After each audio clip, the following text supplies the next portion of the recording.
Pero bueno, dicho esto, creo que el mejor título que le podíamos poner hoy a nuestra reunión es Dejados atrás. ¿Qué es lo que hemos sido nosotros hoy? Hemos sido dejados por la gente de Israel, por algunos que están de vacaciones y por los que están en el redil.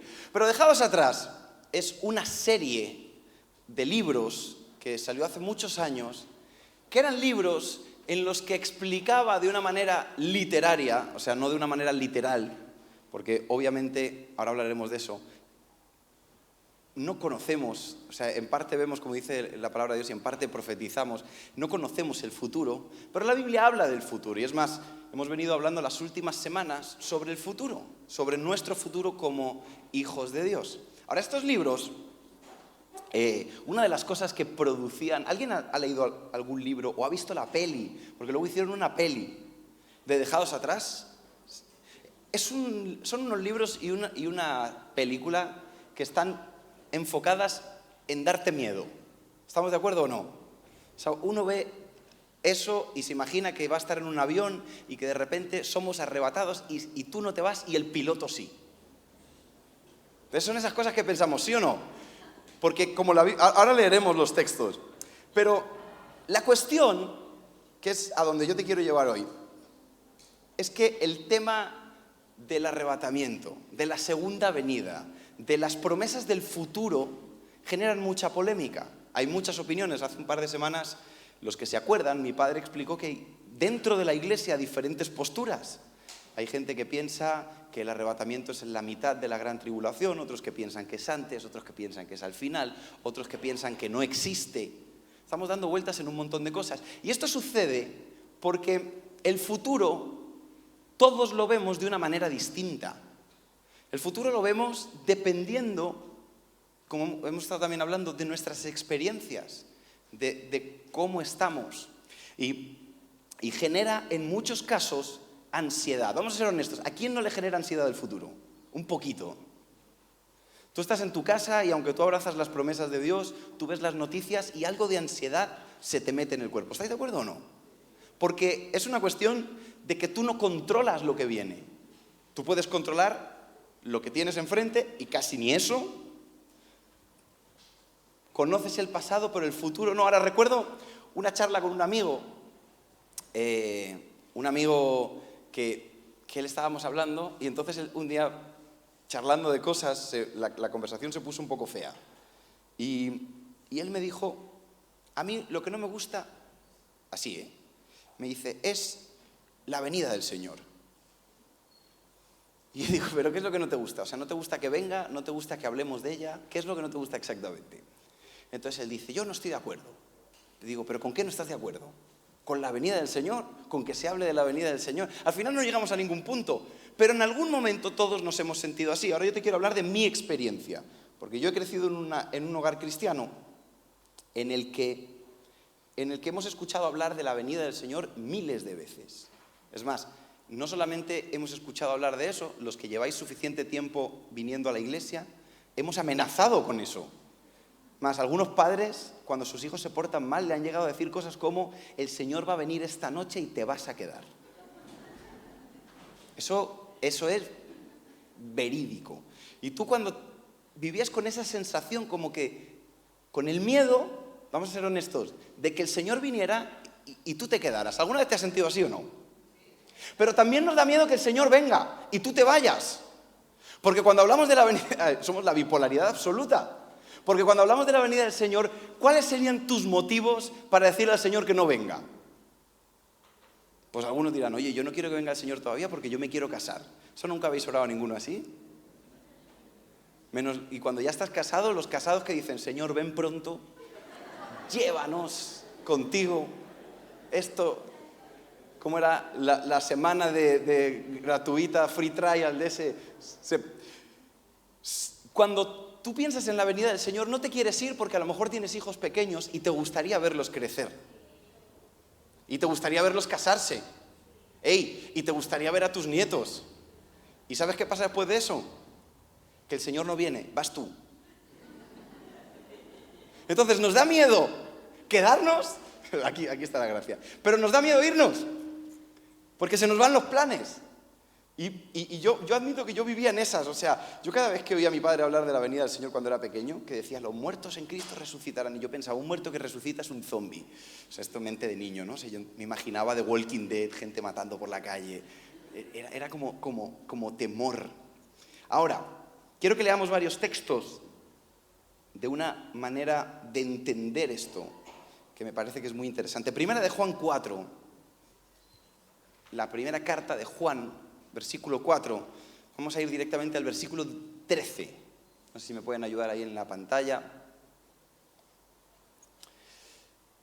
Dice, en esto conocemos que permanecemos en Él y Él en nosotros, en que nos ha dado de su Espíritu. Y nosotros hemos visto y testificamos que el Padre ha enviado al Hijo, el Salvador del mundo. Esto es una promesa de las que más repetimos todos.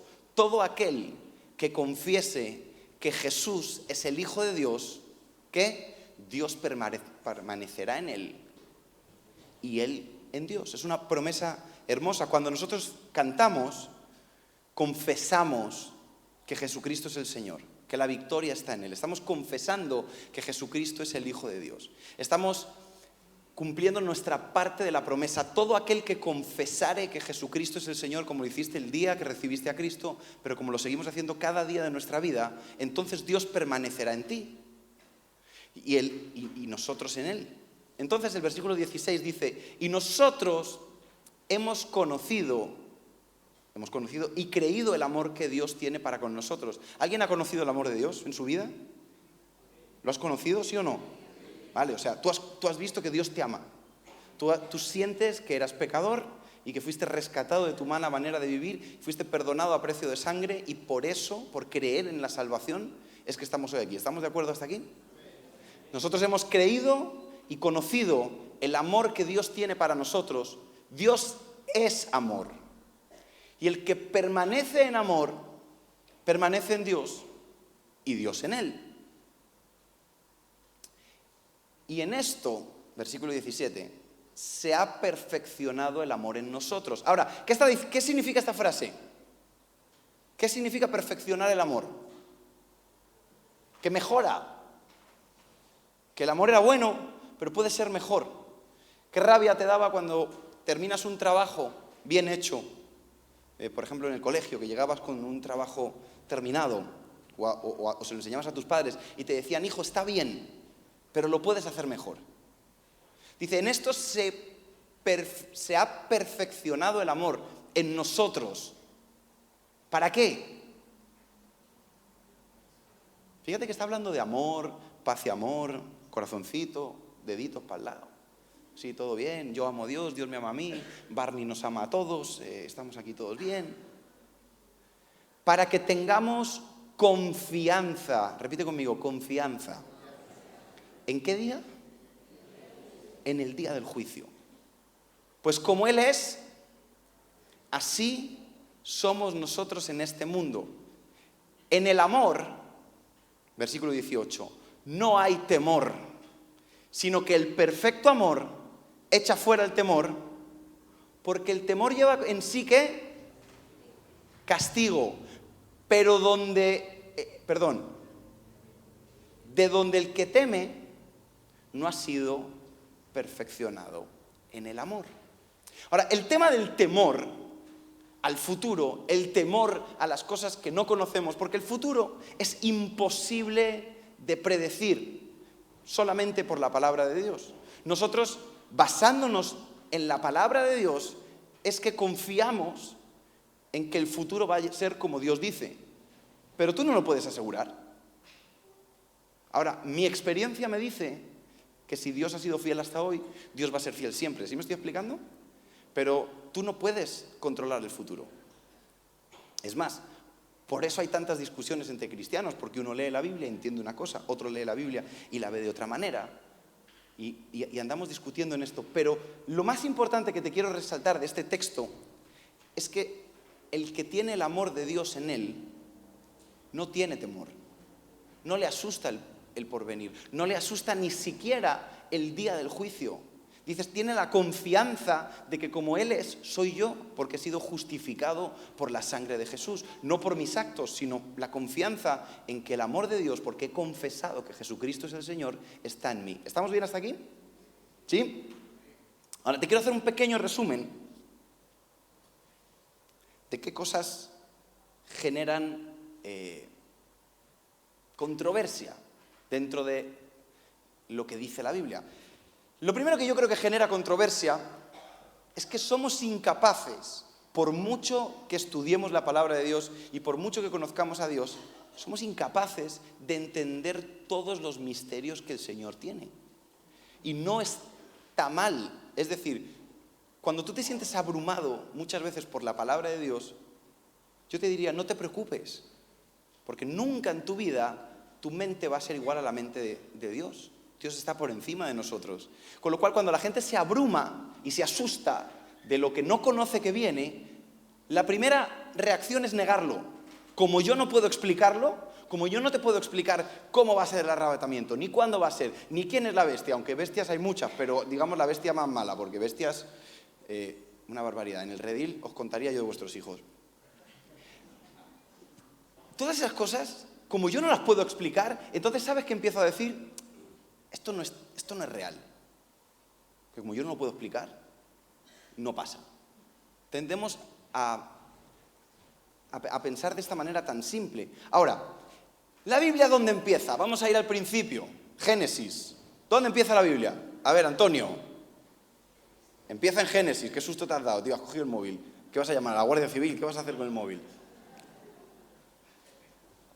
¿Dónde empieza la Biblia? En Génesis. ¿Y qué empieza diciendo la Biblia? ¿O cuál es el primer relato? La creación. Y Dios creó los cielos y la tierra. Y creó el campo. Y creó los animales. ¿Sí estáis de acuerdo conmigo hasta aquí, no? Y termina de hacerlo todo. ¿Y qué hace? Hace un jardín que se llama el Jardín del Edén, que es un lugar perfecto, que es un lugar maravilloso, donde fluye la provisión de Dios, donde no hay dolor, donde no hay enfermedad, donde el propósito principal es que Adán y Eva se multiplicasen, juzgaran la tierra y Dios viviera en medio de ellos. Dice Génesis que el Señor cada día bajaba y estaba con ellos y compartía tiempo con Adán y con Eva. El plan de Dios era que tú y yo viviésemos una vida de confianza, de amor, de crecimiento, y Él venir con nosotros, a compartir tiempo con nosotros. Ahora, te quiero leer partes de un libro que es de Alex Sampedro, que se llama Artesano. Si a alguno le gusta leer, te recomiendo mucho este libro, se llama Artesano, que habla de la creatividad. Pero el primer capítulo de Artesano se trata de un resumen de la Biblia, y me encanta.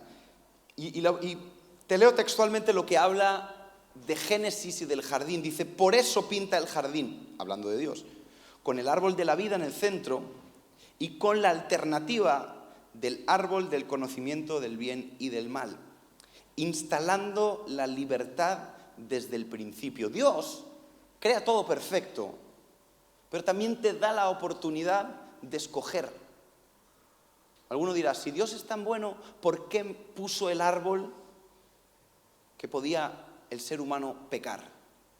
¿Por qué Dios me da a mí la opción de pecar y de caer? ¿Por qué tengo esta iniquidad interior? Porque Dios desde el primer momento estableció que el amor debía ser en libertad. No se puede amar por obligación. ¿Qué lío tenemos montado en España en los últimos 3 días? ¿Sí o no? La palabra de moda, consentimiento, que no es lo mismo que consentimiento, que es lo que cantan los vallenateros, sino todo junto. Besó Rubiales con consentimiento a Jenny Hermoso. ¿Y llevamos cuántos días? Sacando un vídeo, otro vídeo, idas y venidas. Y los que están en contra de Rubiales, lo que dicen es, no puede haber beso, porque el beso es un acto de amor, de cariño, sin consentimiento. Dios fue el que estableció eso. Dios dijo, yo quiero que me ames, yo hago todas las cosas para que me ames, creo el mejor ambiente para que me ames, para que te desarrolles y para que yo sea parte de tu vida, pero te doy la libertad de que me ames o de que no me ames. Te doy la libertad de que escojas qué árbol quieres comer. ¿Quieres el árbol de la vida o quieres el árbol que yo te prohíbo? Y sería más fácil si no tuviésemos la opción de escoger, ¿sí o no? ¿No os pasa a vosotros que los restaurantes que tienen muchísima carta estresan más que ayudan? ¿Qué terminas haciendo cuando no conoces el sitio? Cuando llega el camarero, ¿cuál es el plato que más te piden? ¿Sí o no? Porque no quieres escoger entre tantas cosas. Pero el amor hay que escogerlo. Te he leído antes, el que ama a Dios no tiene temor, pero escoger amar a Dios es voluntario. Y dice, el árbol del conocimiento del bien y del mal, instalando la libertad desde el principio, para poder expresar así verdadero amor recíproco y voluntario y no un amor autómata. Es realmente una bendición que tú y yo podamos escoger al Señor o no. Pero no por temor, no por miedo, no por el sentimiento de, ostras, yo no me quiero quedar si viene el arrebatamiento. No sé si es verdad, pero si llegase a venir, qué mal rollo. Porque espero que sea bastante más pequeño que esto. Pero poca gente, todos asustados, mal rollo, lo que dice la Biblia, truenos, venidas, la bestia, boom, bam. Pero Dios no quiere que tú te acerques a Él con el temor, sino por amor voluntario. Y empieza la Biblia, y yo simplemente voy para usar el concepto de Alex, y es un libro que arranca en el Génesis y que va a lo largo de miles de años, creando una historia perfecta. Y me encanta cómo la resume Alex, por eso te invito a que te leas este libro, porque es un libro de creatividad, pero me parece que el resumen de la Biblia del primer capítulo es maravilloso, porque empieza con el Génesis. Y luego Dios le dice al hombre que termine de construir lo que él ha hecho. Dios hizo todas las cosas, pero nos encomendó que hiciéramos una familia, nos encomendó que hiciéramos nuestros trabajos, que pusiéramos nombre a los animales, que nos reprodujésemos, que cumpliésemos las leyes. Nos dio camino a caminar. Imagínate qué aburrido que todo en la vida sea sentarte a nada. Dios no hizo eso. Dios nos dice, te dejo que me ames, te regalo un lugar y a partir de ahí camina. Yo voy contigo. Y empiezan las primeras historias de la Biblia. Encontramos a Caín y Abel. Primero encontramos el pecado que nos saca de ese jardín donde había un árbol y un río y había provisión. Y nos cae una maldición que hablamos también hace unas semanas de ellas, que era, a partir de ahora la tierra te producirá espinos. La vida va a ser cuesta arriba. ¿No tienes la sensación que la vida es cuesta arriba?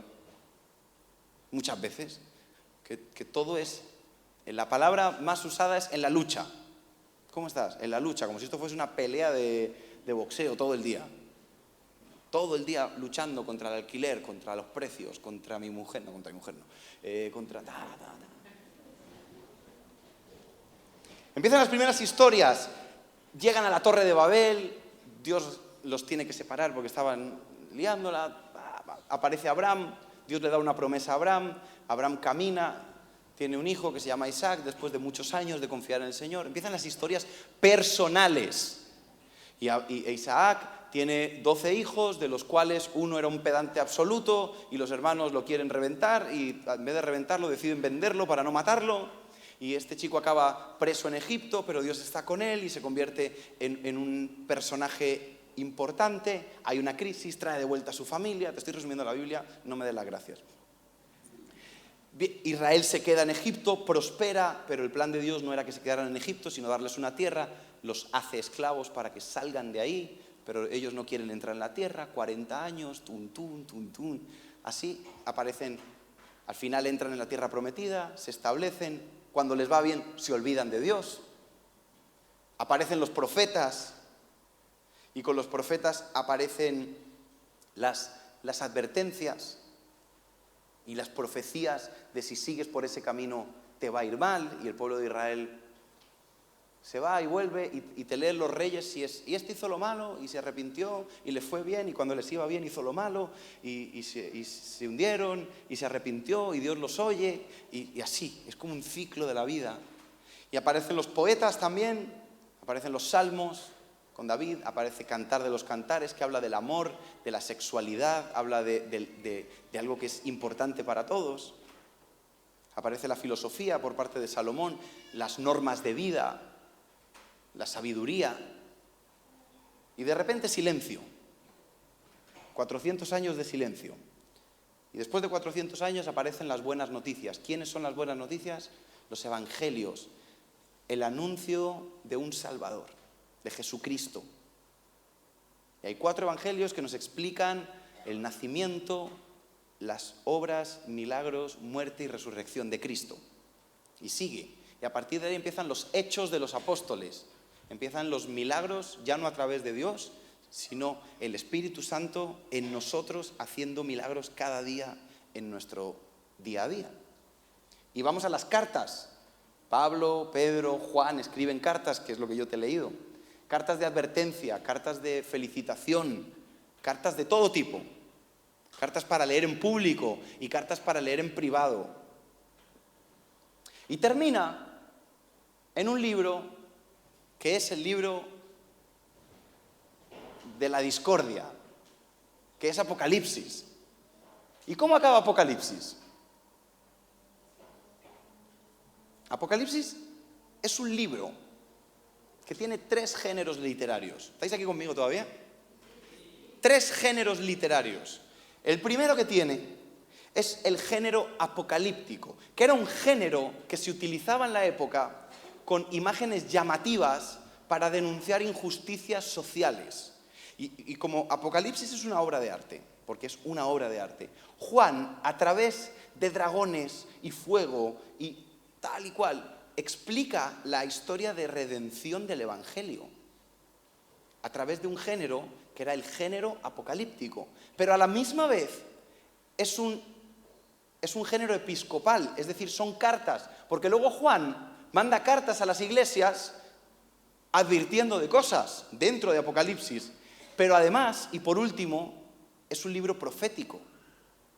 Juan escribe una maravilla en Apocalipsis, y lo que la gente considera como algo tenebroso, me encanta cómo lo explica Alex, dice, como una buena película que termina donde empieza, o apelando al principio de todo, para darle un final redondo. Al terminar la historia de Apocalipsis, después de los dragones y los fuegos artificiales, y a los que gusta Star Wars y estas películas de... Hoy los chavales les he preguntado, ¿qué vais a hacer esta tarde? Y se van a ver Oppenheimer. No se van a ver Barbie, porque lo que les gusta es fuegos artificiales, bomba, muerte, movida. Pero Apocalipsis, después de todo eso, vuelve, al terminar la historia, Apocalipsis vuelve a aparecer un árbol en Apocalipsis, como al principio, el árbol de la vida. Y vuelve a aparecer, además, no un jardín, sino una ciudad, pero una ciudad que representa el desarrollo de nosotros como humanos. Ya no vivimos en un jardín, vivimos en ciudades. Pero en esas ciudades que hemos construido hay un jardín dentro que tiene un árbol y tiene un río de vida. Ahora lo vamos a leer. Y la nueva ciudad representa el avance técnico, la creatividad divina y la humana, el paso de la historia combinada con el plan original de Dios, con un árbol en medio, con fuentes de agua, con alegría desbordante, donde todo vuelve a ser como al principio de la palabra de Dios, pero avanzado, ha cambiado, ha mejorado. Ahora quiero leerte lo que dice Apocalipsis de nuestro futuro. ¿Estamos bien? Apocalipsis 21. Venga, del 1 al 8 vamos a leer. Y dice, vi un cielo nuevo y una tierra nueva. Está hablando Juan de la visión que tuvo. Porque el primer cielo y la primera tierra pasaron y el mar ya no existía más. Y yo, Juan, vi la santa ciudad, la nueva Jerusalén. Y la vio descender del cielo, de Dios. ¿De dónde descendía la ciudad? De Dios. Dispuesta como una esposa ataviada para su marido. Quizás el ejemplo más repetido en la Biblia de nuestra relación con Dios es el matrimonio. Como el novio y la novia, ¿no? Y dice, la ciudad era como una novia lista para casarse. Como decimos todos, no hay muerto malo ni hay novia fea. Todas las novias van guapas, ¿sí o no?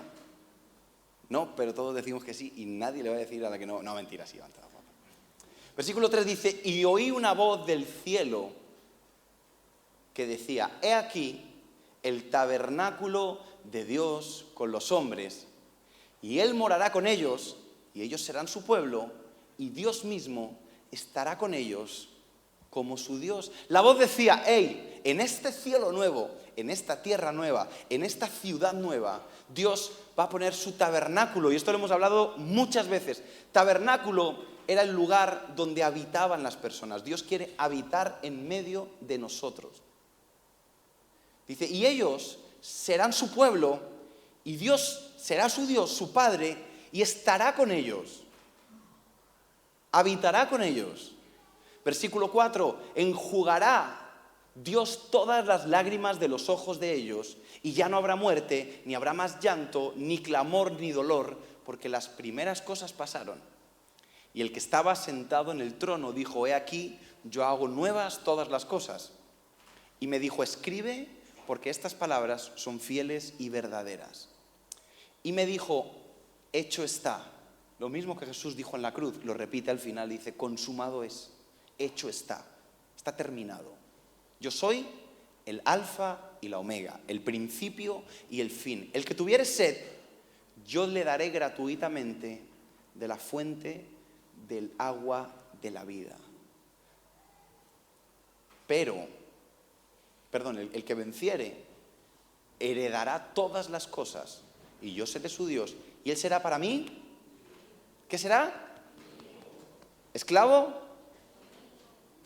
Es que a veces pensamos que el futuro se trata de yo vivir arrodillado delante de Dios como una especie de cucaracha delante, y sí, soy una cucaracha en comparación con el Señor, pero Él dice, cuando llegue ese día, el estatus que te doy es el de hijo. Y un buen padre a su hijo, lo que más hace es disfrutar de él. Un padre lo que quiere de su hijo es lo mejor para su hijo. Dice, pero los cobardes e incrédulos. ¿Qué ha dicho ahí? Incrédulos. Los abominables y homicidas, los fornicarios y hechiceros, los idólatras y todos los mentirosos tendrán su parte en el lago que arde con el fuego y azufre, que es la muerte segunda. Ahora, esto no es una amenaza de Dios a la gente, es una advertencia. Dios te está dando las llaves gratuitamente de la ciudad que Él quiere construir con nosotros. Una ciudad donde todo cambia, donde las cosas viejas pasaron y donde no hay más lágrimas, donde no hay más muerte, donde no hay dolor, donde no hay tristeza. Oye, una cosita, a mí me gustaría estar en un lugar así. Es más, donde las cosas que ahora te cuestan dinero son gratis. Dice, el que tenga sed, venga y beba gratuitamente. Apocalipsis 22, versículo 1. Seguimos. Después, estoy resumiendo un poco porque el capítulo es largo. Dice, después me mostró un río limpio de agua de vida, resplandeciente como el cristal, que salía del trono de Dios y del Cordero. ¿Os acordáis que en el Edén había un río? Había 4 ríos que regaban todo. En el final hay un río, el río de vida. Dice, y en medio de la calle de la ciudad, o sea, esta ciudad nueva, a uno y otro lado del río, estaba el árbol de la vida, que produce 12 frutos, dando cada mes su fruto. Y las hojas del árbol eran para sanidad de las naciones. Es decir, es un lugar donde toda la provisión, año a año, mes a mes, está dada por Dios. Y no había más que maldición. Las que nos persiguen, nuestra humanidad. Las cosas que van detrás de nosotros, que parece que son una mochila, que somos incapaces de sacarnos. Llevamos años siguiendo al Señor y seguimos viviendo ciertas cosas que son maldiciones generacionales, que van con nosotros. Y Dios te dice, en esta ciudad no habrá maldición. En esta ciudad el trono de Dios y del Cordero estará en ella y sus siervos le servirán. Y verán su rostro y su nombre estará en sus frentes. O sea, serán reconocidos con el nombre de su Padre. No habrá allí más noche y no tienen necesidad de luz ni de lámpara ni de luz del sol, porque Dios, el Señor, los iluminará y reinarán por los siglos de los siglos. Y Él me dijo, estas palabras son fieles y verdaderas. Y el Señor, el Dios de los espíritus, de los profetas, ha enviado a su ángel para mostrar a sus siervos las cosas que deben suceder. ¿Cuándo? Pronto. Vamos a seguir leyendo. No paro. Y dice, he aquí que el Señor dice, Jesús, el que está sentado en el trono, he aquí, vengo pronto, bienaventurado el que guarda las palabras de la profecía de este libro.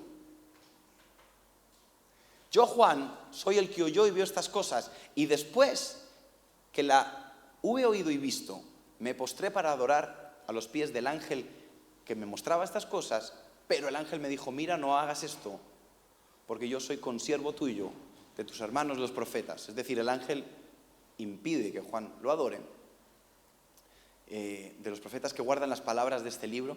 ¿Adora a quién? A Dios. Y me dijo, no selles las palabras de la profecía de este libro, porque todavía quedaba un tiempo, que es el tiempo de la gracia. Y esto lo ha explicado mi padre tantas veces. La gracia es la que nos permite a nosotros entrar en las promesas del Señor sin haber sido pueblo escogido y habiendo sido pecadores. La gracia, el tiempo de gracia, es el que nos da la opción de creer en el Padre y ser injertados en el olivo verdadero. Es una maravilla. No es una mala noticia, es todo lo contrario. Versículo 11 dice, el que es injusto, sea injusto todavía, el que es inmundo, sea inmundo todavía, el que es justo, practique la justicia todavía, y el que es santo, santifíquese todavía. Pero, versículo 12, he aquí, yo vengo otra vez, pronto, y mi galardón conmigo. El galardón es la recompensa, el pago, para recompensar a cada uno según sea su obra. Yo soy el alfa y la omega, el principio, el fin, el primero y el último, el Génesis y el Apocalipsis. Bienaventurados los que lavan sus ropas para tener derecho al árbol de la vida, para entrar por las puertas de la ciudad. ¿Y cómo lavamos tú y yo nuestras ropas? A través de la sangre de Cristo. Lavamos nuestra vida a través de la gracia derramada en la cruz. Ahora, terminamos de leer, vamos a leer hasta el final. Dice, más los perros están fuera, los hechiceros, los fornicarios, los homicidas, los idólatras, y todo aquel que ama y hace mentira. Que ama la mentira. ¿Está diciendo esto aquí o no? O sea, no es que un día mientes, es que amas la mentira. Y esto es un ejercicio de revisarte. Yo, Jesús, ahora está hablando el Señor, he enviado mi ángel para daros testimonio de estas cosas en las iglesias. Yo soy la raíz y el linaje de David, la estrella resplandeciente de la mañana. Y el espíritu y la esposa dicen, ven. Y el que oye, diga, ven. Y el que tiene sed, ¿qué? Venga. Y el que quiera, tome agua de vida del río de Dios gratuitamente. Yo testifico a todo aquel que oye estas palabras de la profecía de este libro. Si alguno añadiese a estas cosas, Dios traerá sobre él las plagas que están escritas en este libro. Te recomiendo que te leas Apocalipsis. Si alguno quitare palabras de este libro, de esta profecía, Dios quitará su parte del libro de la vida y de la santa ciudad y de las cosas que están escritas en este libro. O sea, si alguno decide que por no entender todo lo que Dios es y promete, dejar de creer, es una decisión voluntaria. Te quedas sin las recompensas, pero escúchame, no es un castigo de Dios para nosotros. Es una decisión voluntaria, porque el amor no se puede imponer. El amor se deja libre. Y Dios dice, tengo todo esto para darte. Es más, ¿cuántas canciones de amor no hemos oído? Tenía tanto para darte, tanto amor, tantas canciones, y tú, sin vergüenza, te fuiste. Hay gente que lleva años viviendo de eso. Porque el desamor se trata de alguien que quiere dar amor y otro que decide buscar el amor en otra parte. Dios dice, yo tengo mucho amor para darte. Tengo una ciudad, tengo un lugar, tengo vida, tengo restauración de todas las cosas, pero si alguno quiere desecharlo, desecha los beneficios, porque es libremente que yo decido amar al Señor.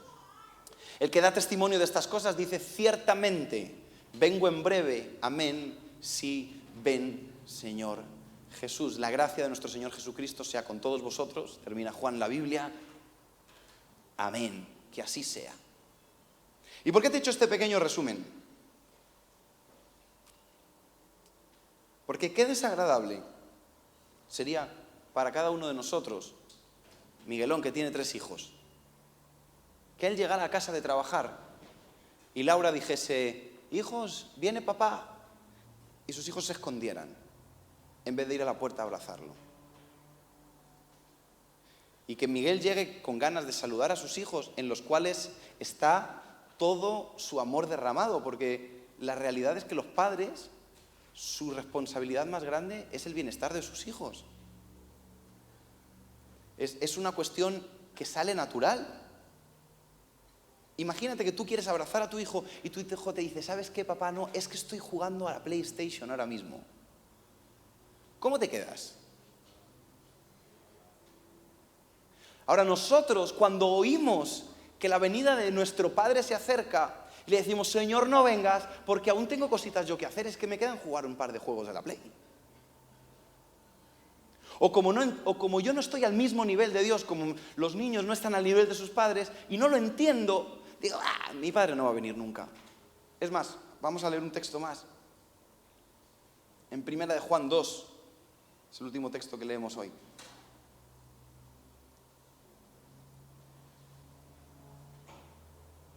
Desde el versículo 15 hasta el final vamos a leer Primera de Juan 2, desde el versículo 15. No améis al mundo, ni las cosas que están en el mundo. Ahora, perdóname, ¿quién es el primer interesado en que a ti en esta tierra te vaya bien? Tu Padre. Lo hemos venido hablando. Eso de que Dios trae maldición, eso que Dios trae pobreza, no. Hay momentos de pobreza y Dios te dice en Santiago, por ejemplo, cuando tengas esos momentos de dificultad, alégrate porque tu Padre va a intervenir en algún momento. No que te va a dejar ahí tirado. Dios se alegra cuando a ti te va bien. No améis al mundo ni las cosas que están en el mundo. Si alguno ama al mundo, el amor del Padre no está en él. Versículo 16. Porque todo lo que hay en el mundo, los deseos de la carne, los deseos de los ojos y la vanagloria de la vida, no proviene del Padre. Las razones por las que tú y yo, si fuésemos súper honestos, no quisiéramos que el Señor viniera a recoger a su iglesia hoy, es porque tenemos planes que tienen que ver con la vanagloria de los ojos, con los deseos de la carne y la vanagloria de la vida. Y me ha puesto los 2 brazos. Dice, eso no proviene, escúchame, pero no esas cosas, el amor a esas cosas. No provienen del Padre, sino del mundo. El mundo pasa y sus deseos, pero el que hace la voluntad de Dios permanecerá para siempre. Hijitos, ya es el último tiempo, y según vosotros oísteis que el anticristo viene, así ahora han surgido muchos anticristos. Pero por esto conocemos que es el último tiempo. Dice, saliendo de nosotros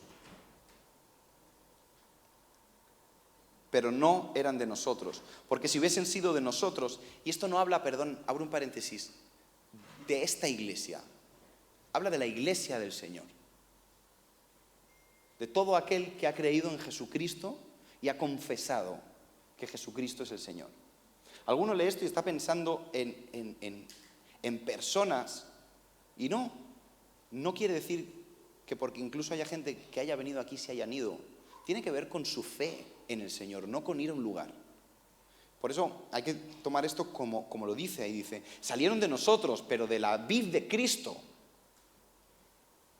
Pero no eran de nosotros, porque si hubiesen sido de nosotros, habrían permanecido con nosotros, porque es imposible conocer el amor de Dios y volver atrás. Es imposible yo realmente sentirme pecador y perdonado y decir, pues bueno, pero ya no. Es que nunca lo entendí, es que nunca estuve. Por eso hay gente incluso que cuando está en sus peores momentos sabe que su lugar no es en el mundo, sino que su lugar es en la casa de Dios. Porque sí ha sido parte de la vida verdadera. Y ojalá no tuviéramos que pasar por circunstancias que pasamos, pero incluso pasar por esas circunstancias no me quitan a mí mi identidad en Cristo. Dice, pero si estos hubieran sido de nosotros, habrían permanecido con nosotros, pero vosotros tenéis la unción del Santo y conocéis todas las cosas. No os he escrito como si ignoraseis la verdad, sino porque la conocéis y porque ninguna mentira procede de la verdad. ¿Quién es el mentiroso? Sino el que niega que Jesús es el Cristo. Este es anticristo, el que niega al Padre y al Hijo, y el que niega las palabras de Dios según su conveniencia. Porque si yo creo que Jesucristo es el Hijo de Dios y es Dios hecho hombre, todo lo que dice el Señor es como acaba Apocalipsis, sí y amén. Y hay gente que piensa que no dice con su boca, no, yo no creo que Jesucristo es el Señor. Dicen, Jesucristo es el Señor. Pero cuando la Biblia dice algo que incomoda su manera de pensar, su manera de vivir o sus planes, no les gusta. Y buscan a alguien que se lo lea de otra manera, que no se lo lea de lo que dice la palabra de Dios. Por eso, amiguitos y amiguitas, siempre toma notas de las predicaciones y lee tú la Biblia en tu casa. Porque yo doy por hecho que aquí te estamos intentando dar palabra de Dios, pero es que se trata de que tú sepas qué es la palabra de Dios. Se trata de que tú leas la Biblia, no que si algo de lo que te dicen no te gusta, entonces vas a buscar otro lugar en el que te digan lo que a ti te gusta. No, lee la Biblia, y si crees que lo que te están diciendo no está escrito en la Biblia, entonces es otro asunto. Pero mucha gente no lee la Biblia. Dice entonces, ¿quién es mentiroso sino el que niega a Cristo Jesús? Este es anticristo, el que niega al Padre y al Hijo. Todo aquel que niega al Hijo tampoco tiene al Padre. El que confiesa al Hijo tiene también al Padre. Los que habéis oído desde el principio, permaneced en vosotros. Si lo que habéis oído desde el principio permanece en vosotros, también vosotros permaneceréis en el Hijo y en el Padre. Y esta es la promesa que Él nos hizo. ¿Cuál es la promesa? Versículo 25. Y esta es la promesa que Él nos hizo. La vida eterna. La vida en la ciudad más maravillosa de la historia. Os he escrito esto sobre los que os engañan, pero la unción que vosotros recibisteis de Él permanece en vosotros. Hago un paréntesis aquí, no lo quites. El primer texto que te he leído dice que la marca de que el amor de Dios está en nosotros es el Espíritu Santo. Es la unción, es el aceite. Dice, y esta unción que vosotros recibisteis de Él permanece en vosotros y no tenéis necesidad de que nadie os enseñe, así como la unción misma os enseña todas las cosas y es verdadera y no es mentira, según ella os ha enseñado, permaneced en Él. Últimos 2 versículos de este dice, y ahora hijitos, permaneced en Él, para que cuando se manifieste, ¿tengamos qué? Fuerte, tengamos confianza, para que en su venida, no nos alejemos de Él avergonzados. Si sabéis que Él es justo, sabed también que todo el que hace justicia es nacido de Él. Vuelvo al mismo ejemplo. Si tus hijos están en casa y están sin vestir y ven a su padre, a ver, si tienen 20 años es otro asunto, ¿no? Pero vamos a hablar de niños pequeños. ¿Qué hacen? Van donde su padre, les da igual, no tienen vergüenza. Ahora, si hay más niños ahí y aparece el padre de otro, por muy buen padre que es, ¿el niño qué hace? Se esconde.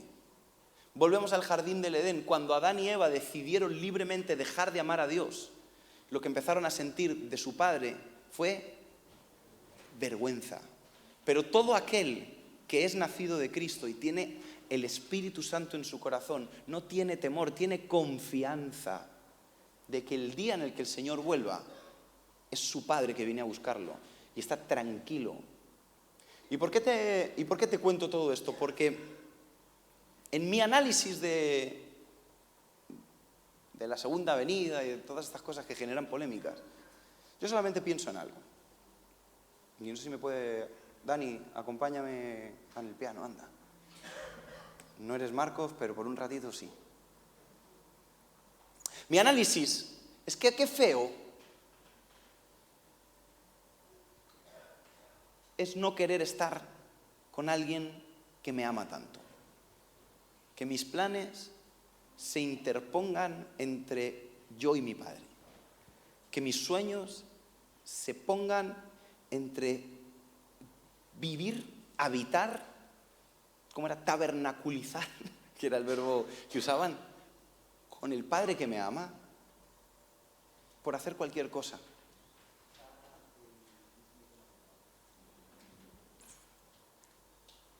Y yo tengo una pregunta.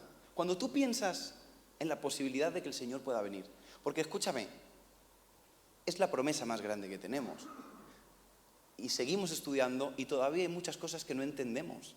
En parte vemos y en parte profetizamos. Pero ¿cómo te sientes? ¿Cuál es tu sensación interna? ¿La de que te quedan cosas por hacer? ¿La de que tienes planes que no te gustaría que te interrumpan? ¿La que estás en una posición en la que dices, como cuando eres pequeño, si viene el Señor hoy me quedo, fijo? Yo te doy la vuelta. ¿Qué piensas de Adán y Eva? Si tuvieses que emitir un juicio, el juicio es, lo tenían todo y no lo valoraron. ¿Qué tiene de malo las promesas de Dios para nuestro futuro? Aquí en Apocalipsis, que te recomiendo que te lo leas, dice que cuando ve la ciudad, ve un tabernáculo hermoso y empieza a describirlo, y llega a decir que es tan bonito que el suelo parece oro. Que el agua es tan cristalina que parece que es de cristal. Y lo hemos cantado tantas veces, ¿no? Lo de cuando nos ponemos Jerusalén, calles de oro. Y yo siempre pensaba, ¿qué significa que haya calles de oro? O sea, ¿quiere decir que realmente va a haber calles de oro? No lo sé. Lo que entiendo, y es la reflexión que te quiero dejar, es que con lo que yo me adorno, ¿alguien tiene algo de oro? Aunque sea bañado, no estamos aquí juzgando calidades. Por ejemplo, yo tengo un anillo, es un adorno. Es un anillo que es el mismo anillo que tiene mi mujer. Es un adorno. Algunos tenéis pendientes, collares de oro. Algunos tienen dientes de oro. Espero que no haya ninguno aquí con dientes de oro. Y si lo hay, perdón. Pero Linda tiene una clínica y te puede poner una carilla de porcelana bastante más bonita que un diente de oro. Que con lo que yo me adorno en la ciudad que Dios tiene preparada para mí, eso es suelo. La interpretación que yo le hago a esto es que mis planes de bienestar para mí, para mi familia, no llegan ni al suelo de lo que Dios me quiere dar en su morada celestial. Y que cuando Dios nos promete algo tan hermoso como que va a hacer una ciudad. ¿Y para qué es una ciudad? Para vivir, para que estés con tu familia. Pero dice, pero Dios quiere vivir en medio de nosotros y disfrutar de ti, de tus hijos, de tus nietos, de lo que haces. Es el estar todos los días. sin embargo, nosotros preferimos tener el oro colgado que en el suelo.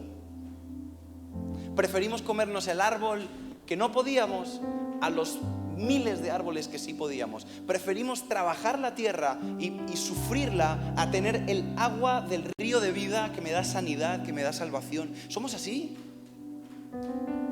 Y no se trata de creer o no creer la venida del Señor. Se trata de amar o no amar al Señor. Se trata de querer estar con Dios o no querer estar con Él. Entonces, analicemos nuestra vida y seamos honestos delante de Dios. Quizás necesitamos sacar el temor y que entre el verdadero amor, porque el amor puro echa fuera el temor. Y podamos ser honestos y decir: Señor, yo no entiendo todo lo que está al futuro. Yo no entiendo todo lo que dice la Biblia. Ni siquiera entiendo al pastor todas las semanas. Porque si somos honestos, hay muchas cosas que no entendemos y que ponemos cara de que entendemos. Pero hay una cosa que sí entiendo: que el que tiene el amor del Padre en él es hijo de Dios, y que el día que llegue el juicio está tranquilo porque ha sido justificado por la sangre de Jesús, y que sabe que lo que viene no es esa ciudad, Jerusalén, que está aquí en nuestra foto, ni que está visitando nuestra iglesia ahora. Es una ciudad que ya está vieja, que es muy bonita pero está sucia, que no es tan cómoda. Uno ama ir a Israel, pero a los 5 días está diciendo que alguien me dispare, me quiero ir a mi casa. No, no es una ciudad, es una ciudad que evoca el principio. Es una ciudad hermosa, que tiene el árbol de la vida, que tiene un río de vida, donde tus lágrimas son secadas. Yo quiero vivir en un lugar así. Yo quiero vivir con un Dios así. Yo no quiero aferrarme a jugar a mi PlayStation o a mi iPad cuando puedo abrazar con mi padre y jugar con mi padre. Ahora que mañana cumplo años, Nati me dice: te tengo un regalo de cumpleaños. Pero mis regalos de cumpleaños ya no son para mí, son compartidos. Me dice: es para ti y para Mateo. Y yo pensé para adentro: una portería. No, era un puff, para que me sentara con el niño y juegue. Y también está guay, pero ya le compraré yo su portería. Yo quiero jugar con mi hijo, quiero verlo feliz. Me lo imagino. ¿Te imaginas que el niño no quiere nacer por no verme? Mateo, sal. Niño, ¿dónde vas? Ahí fuera hay calor, frío, moscas, gente. Estoy yo en un líquido amniótico, ¿cómo se llama eso? Super chill. No me da el sol, no tengo que nada. Y yo le quiero decir: no, aquí fuera están tus padres que te aman, que te quieren dar todo, que te quieren abrazar. Y el niño: no, hijita. Pero vemos normal que tú y yo pensamos así de nuestro Padre. El miedo, el único miedo que deberíamos tener de ser dejados atrás, es no poder disfrutar de nuestro Padre. No de que si el avión se queda sin piloto, nada de que es. El que tiene el amor del Padre valora las cosas más importantes. Por eso, en mi conversación con mi amigo, y cierro como empiezo, igual que la Biblia, hay una bendición para los que anhelan la venida del Señor, porque son los que quieren estar con su Padre. Y si no viene en nuestro tiempo de vida, porque parece que va a venir, pero puede no venir, yo voy a estar todos los días pensando que voy a ver a mi Padre. ¿Y sabes qué me quita eso a mí? Nada. Hago planes de futuro, yo tengo planes de futuro, tengo planes para mis hijos, para mis nietos. Soñamos cosas para esta iglesia, queremos hacer un colegio, queremos hacer muchas cosas, pero todos los días decimos: Señor, todo es increíble, pero lo más bonito que nos va a pasar es cuando tú nos lleves a tu casa. Y no sé cómo va a ser, solamente sé que lo que para mí es valioso, para Dios es suelo. ¿Cómo será lo valioso? Así que nos ponemos de pie y terminamos orando. ¿Qué os parece? Hoy no tenemos comida porque la mayoría de las cocineras están en Israel. También se merecen descansar. Si alguno ha traído comida, le pondremos mesas, pero te digo?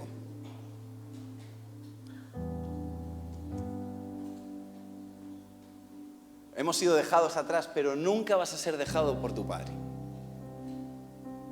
Lo que te tienes que asegurar es que el amor del Padre está en ti. Y tenemos que arrepentirnos de haber amado las cosas del mundo más que a nuestro Padre. Y vivir con la tranquilidad de que todo lo que pueda pasar en el futuro es mejor. Que todo lo que Dios tiene para mí, para mi familia, es mejor. Hay un lugar con calles de oro, con un río de vida, donde las lágrimas serán enjuagadas. Todos tenemos lágrimas. Eso es lo que yo quiero para mí. Señor, gracias, porque puedo llamarte Padre. Porque desde el jardín del Edén tu intención fue estar con nosotros. Fue habitar con nosotros. Fue darnos todo lo que había para que disfrutásemos de la vida y tú disfrutar con nosotros. El pecado nos alejó de ti, pero desde el momento en el que pecamos, lo único que has hecho ha sido buscarnos para restaurar nuestra relación. Señor, perdónanos porque hemos temido a nuestro Padre, porque quizás hemos amado nuestros planes más que a ti, porque quizás no hemos tenido buenos padres y cuando nos hablan de un padre no lo tenemos tan claro. Pero tú eres un Padre bueno y yo quiero estar en ese lugar donde mis lágrimas sean enjuagadas, donde no haya maldición, donde haya provisión, donde pueda verte cara a cara, donde pueda disfrutar de las promesas más hermosas de la vida eterna. Eso es lo que queremos, Señor. ¿Cuándo va a ser? ¿Cómo va a ser? Es lo menos importante.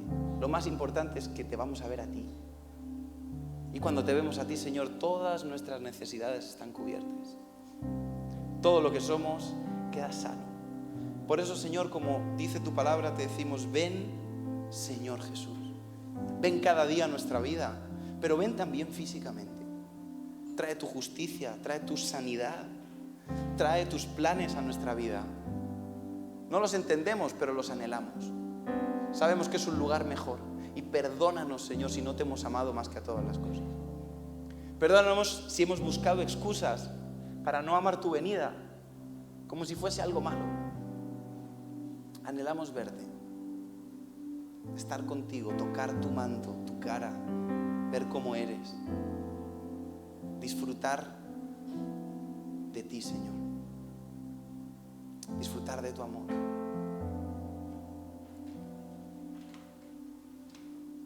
Tocar tu manto, Señor, lavar los pies de mi Dios,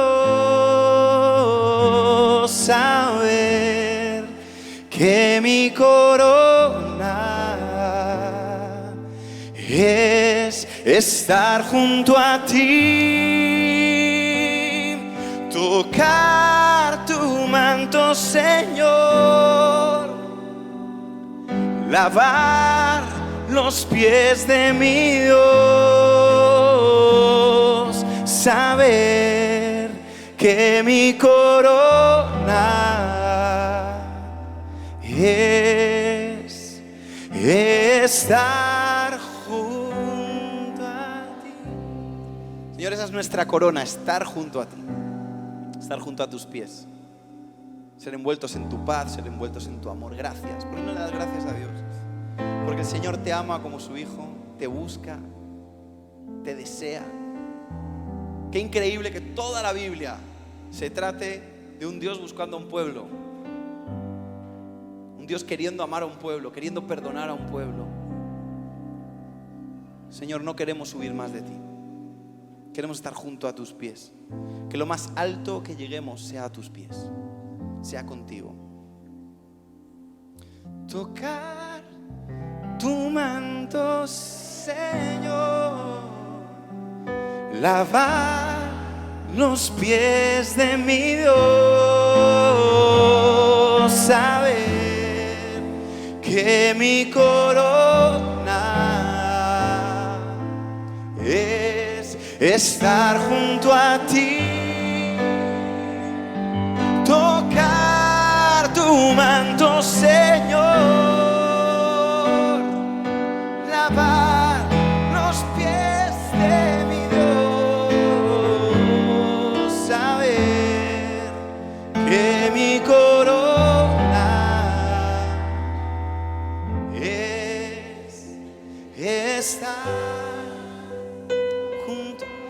acompañamos con nuestras manos levantadas. Gracias, Señor. Recibimos tu palabra. Somos bienaventurados cuando la guardamos y queremos guardarla, atesorarla en nuestro corazón. Te decimos sí, ven, Señor Jesús. Te anhelamos. Estamos preparados como tu novia para encontrarnos contigo, para disfrutar de ti, que es el mejor lugar. Esa es nuestra corona, nuestro pago, nuestro galardón, estar junto a ti. En el nombre de Jesús, amén. Amén.